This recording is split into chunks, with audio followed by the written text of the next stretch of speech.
Hello बच्चों, आज हम आपकी अभ्यासक्रम का चौथी कविता जिसका नाम है किताबें। तो किताबें का जो कुछ भी महत्व है वो हमारे जिंदगी में बहुत ज्यादा है। किताबों के सिवाय हमारी जिंदगी कुछ भी नहीं है।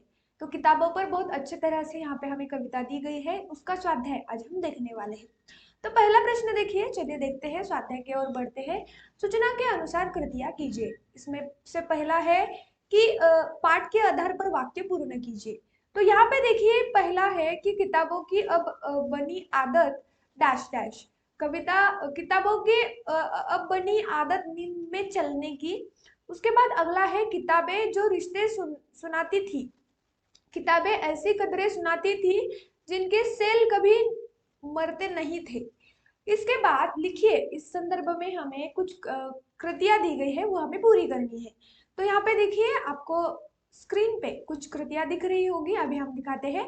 तो यहाँ पे पहली कृति है कि कविता में प्रयुक्त उर्दू शब्द तथा उनके अर्थ लिखो। तो क्या क्या है?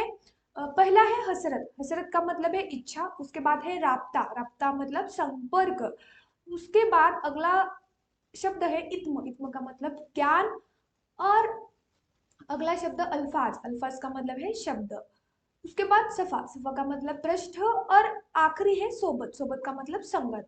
आकृति देखिए, किताबें यहाँ रखते थे। किताबें कहाँ पे रखी जाती थी? सीने पर, गोदी पे, घुटनों पर, माथे से लगाकर।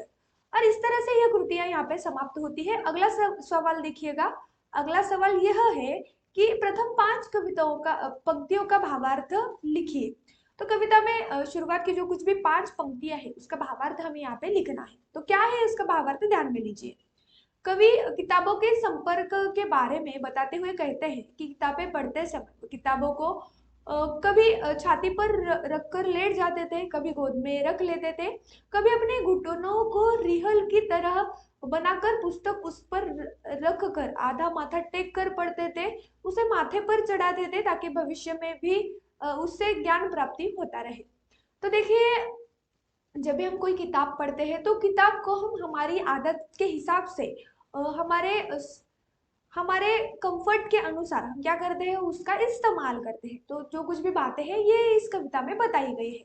इसके बाद अगला प्रश्न है भाषा बिंदु का। तो इसमें हमें क्या करना है? तो शब्द युग्म पूरे करते हुए वाक्य में प्रयोग करना है। तो देखिए, शब्द युग्म क्या क्या है, तो हम देखते हैं। पहला शब्द युग्म है घर घर। वाक्य क्या है? महात्मा गांधी का नाम घर घर जाना जाता है। उसके बाद है उधड़े उधड़े। वाक्य क्या है? जब वृद्धा के रिश्ते उधड़े उधड़े से होते हैं, उस वृद्धा के रिश्ते उधड़े उधड़े से है। उसके बाद भला बुरा।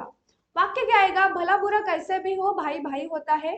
प्रचार प्रचार प्रसार। आज का जमाना प्रचार प्रसार का है। भूख प्यास। वाक्य क्या है? किसान भूख प्यास सहते हुए निरंतर अपने काम में लगा रहता है। और आखिरी देखिए, भोला भाला। रमेश एक भोला भाला लड़का है। और इस तरह से हमारा इस कविता का स्वाध्याय यहाँ पे खत्म होता है।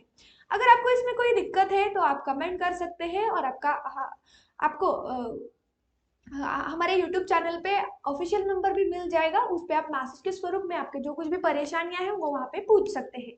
तो बच्चों, इसी तरह से पढ़ाई करते रहिएगा, बहुत अच्छे से पढ़ाई कीजिएगा।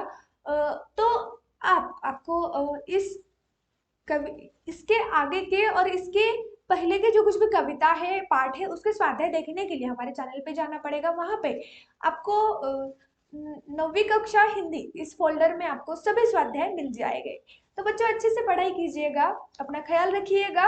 अगर आप हमारे चैनल पे नए हैं तो जल्द से जल्द हमारे चैनल को सब्सक्राइब कीजिएगा ताकि आपको हमारे सभी वीडियोस मिलते रहे। तो बच्चों, हम यहाँ पे रुकते हैं, जल्दी मिलेंगे अगले वीडियो के साथ। तब तक अपना ख्याल रखिएगा। बाय बाय बच्चों, सी यू अगेन।